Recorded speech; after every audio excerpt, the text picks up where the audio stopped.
Hello दोस्तों, how are you. उम्मीद करते हैं आप लोग अच्छे होंगे और अपनी पढ़ाई बहुत अच्छे से कर रहे होंगे। तो फ्रेंड्स, आज एक क्लास 10 का आपको हम समझाएंगे थेल्स थ्योरम यानी थेल्स प्रमेय, बीपीटी जिसे कहते हैं। ठीक है, तो क्या उसको सिद्ध करना है, एडी बटा में बीडी बराबर ए बटा में ईसी, यानी उनका जो अनुपात होता है। ठीक है, तो ये इसको सिद्ध करने के लिए एक त्रिभुज बनाना पड़ेगा हमें, ए बी सी, और बी सी के समांतर एक डी रेखा खींचनी पड़ेगी। ठीक है, और डी से एक लंब डालना पड़ेगा, ए पर। ठीक है, और ई से एक ई बिंदु से जो एडी है उस पर एक लंब डालना पड़ेगा। ठीक है, इसको रचना करना पड़ेगा। तो चलो करते हैं, यहाँ लिख लेते हैं उत्पत्ति। क्या लिख लेते हैं? उत्पत्ति।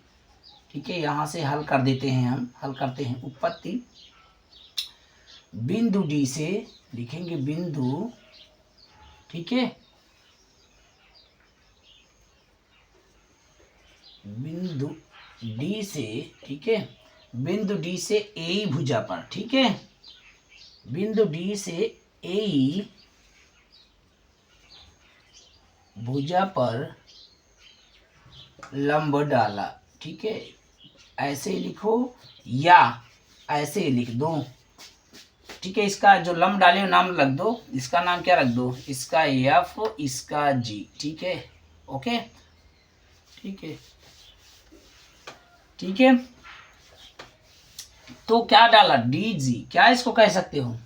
डीजी लंब है। क्या डीजी लंब है? किस पर? ए पर। ठीक है, ये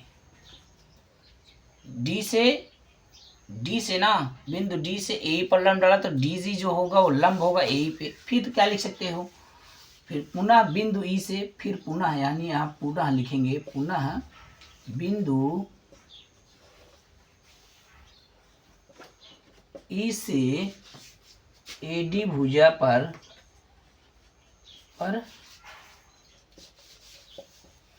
लंब डाला।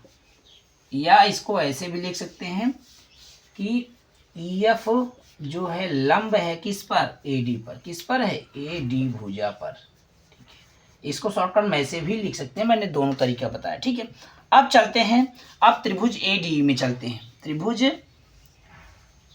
ADE में चलते हैं और एरिया ऑफ त्रिभुज AD निकालते हैं। ठीक है, एरिया ऑफ त्रिभुज ADE, ठीक है, क्या होता है? 1/2 आधार गुना में ऊंचाई होता है। ठीक है, तो 1/2 आधार क्या है? ADE में चलेंगे तो आधार अगर AD को लेते हैं,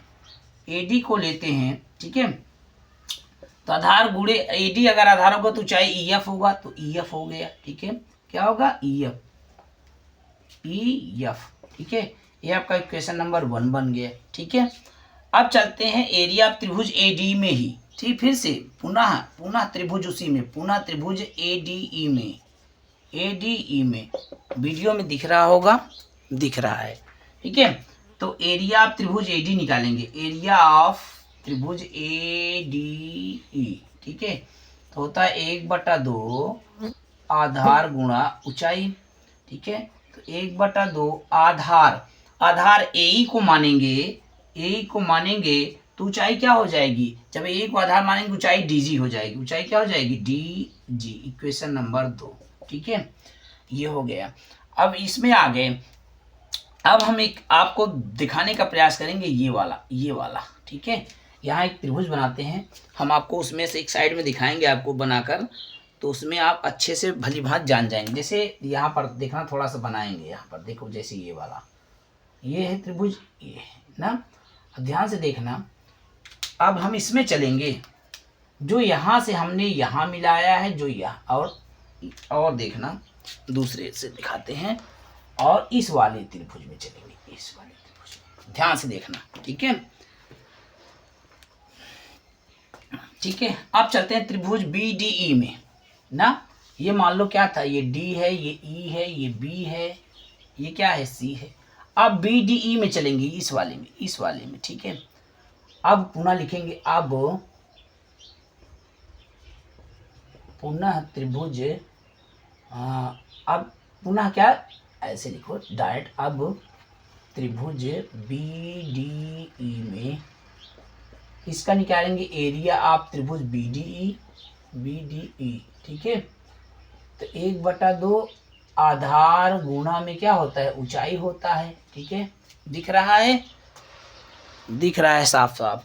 तो 1/2 आधार इसका क्या होगा, अगर BDE में चलेंगे, BDE में चलेंगे, आधार क्या होगा आपका, आधार क्या होगा, BD होगा, आधार होगा BD, आधार गुणा ऊंचाई, ऊंचाई लेकिन वही होगी, वही जो इस रेखा पे ऊंचाई है, जो 90 डिग्री बनाता है वही ऊंचाई होती है। तो EF 90 डिग्री बना, यही ऊंचाई होगी EF, ठीक है। EF लिख लिया। एक क्वेश्चन नंबर आपका तीसरा हो गया, ठीक है। अब चलेंगे त्रिभुज इस वाले में, DEC में, अब त्रिभुज DEC में, ठीक है, एरिया ऑफ त्रिभुज, ठीक है, यहाँ निकालेंगे एरिया ऑफ त्रिभुज DEC ना, एरिया ऑफ त्रिभुज, यहाँ से इसको ऐसे कर देते हैं, ठीक है।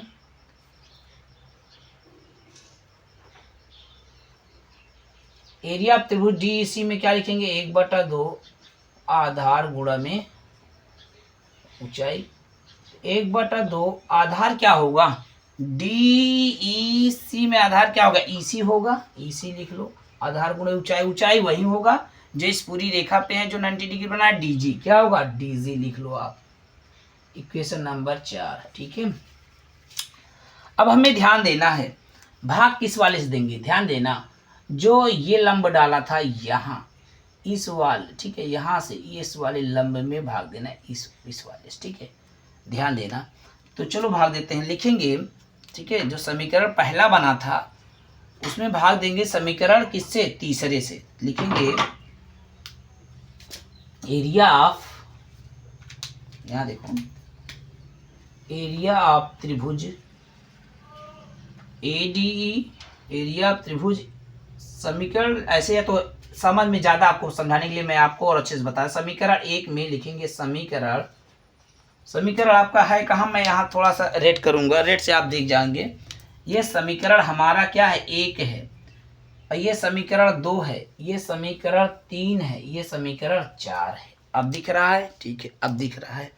तो समीकरण 1 में, ठीक है, 3 से, समीकरण 1 में 3 से भाग देने पर यानी विषम संख्या 1 और 3, ठीक है, विषम संख्या से भाग देने पर, ठीक है, विषम जो समीकरण है, तो 1/2 लिखेंगे,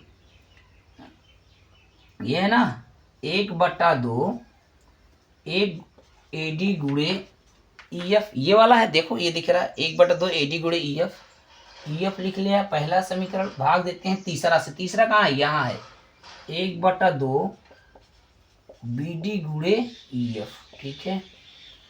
अब 1/2 से 1/2 कैंसिल, सॉरी, तो EF से EF कैंसिल, तो बचा क्या आपका, बचा AD बटा में BD, ठीक है, ये बचा है। अब दूसरा लिखेंगे समीकरण, अब ध्यान से देखना, समीकरण दूसरा यहाँ है, ठीक है, तो समीकरण दूसरे में चौथे से सम समीकरण को सम समीकरण से भाग देना, समीकरण दूसरे में चौथे से भाग देने पर, ठीक है, वीडियो में दिख रहा है, दिखेगा। तो यहाँ लिखेंगे, दूसरा यहाँ है, ये देखो 1/2, ठीक है,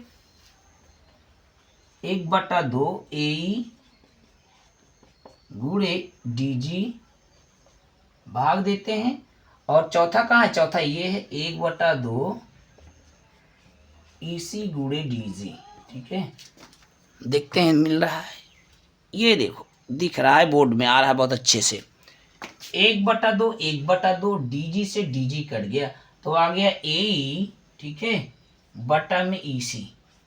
अब एक चीज याद रखना, चूंकि ये जो क्षेत्रफल है आपस में बराबर होते हैं, तो AD बटा BD क्षेत्रफल जो होते हैं, एरिया त्रिभुज ADE और एरिया त्रिभुज दोनों था, ठीक है। तो AD जो हमने सिद्ध किया, सिद्ध हम यहाँ लिख देते हैं, जो सिद्ध किया है हमने यहाँ साइड में, AD बटा में BD बराबर AE बटा में EC, ठीक है, ये आपका हेंस प्रूव्ड हो गया, ये आपका सिद्ध हो गया, ठीक है, ये आपका इति सिद्ध हेंस प्रूव्ड। ठीक है, ओके। कोई प्रॉब्लम तो किसी ने, बहुत स्पष्ट दिख रहा होगा। ठीक है, ये वीडियो में स्पष्ट दिख रहा है, बहुत अच्छे समझ में आया। ये आपका थेल्स थ्योरम है। अगर नहीं समझ, उम्मीद करते मैंने आपको हर चीज़ क्लियरली बताने का प्रयास किया है। ये मैंने 2 चित्र इसलिए लिया ताकि आपको इसमें थोड़ा सा डिफाइन अलग करके और अच्छे से बता सके। ठीक है, याद रखना समीकरण एक में हमेशा उसके विषम 3 से भाग देना है, समीकरण 2 में हमेशा उसके 4 सम से ही भाग देना है। याद रखना है ट्रिक। ठीक है, बाकी ADE त्रिभुज को 2 बार लेना है, लेकिन 2 बार लेना, उनका क्षेत्रफल बराबर होता है क्योंकि ADE का क्षेत्रफल है। ठीक है, लेकिन उसमें ऊंचाई हर बार अलग होगी। इसमें EF होगी, उस बार DG होगी, क्योंकि ऊंचाई 2 है। ठीक है, तो वीडियो पसंद आया लाइक करना, शेयर करना, चैनल को जरूर सब्सक्राइब करना। थेल्स प्रमेय को लोग बहुत वो मानते हैं कि बहुत टफ है, बट अगर मैंने अच्छे समझाया, अगर आपको अच्छे से समझ में आया तो प्यारा सा कमेंट करना। उम्मीद करते हैं इस पर में समझ में आ गया। क्लास 10 के लिए मोस्ट इंपॉर्टेंट, बहुत बार आता है पेपर में, हो सकता है इस बार भी आए। मिलते हैं नेक्स्ट वीडियो में। जय हिंद, वंदे मातरम।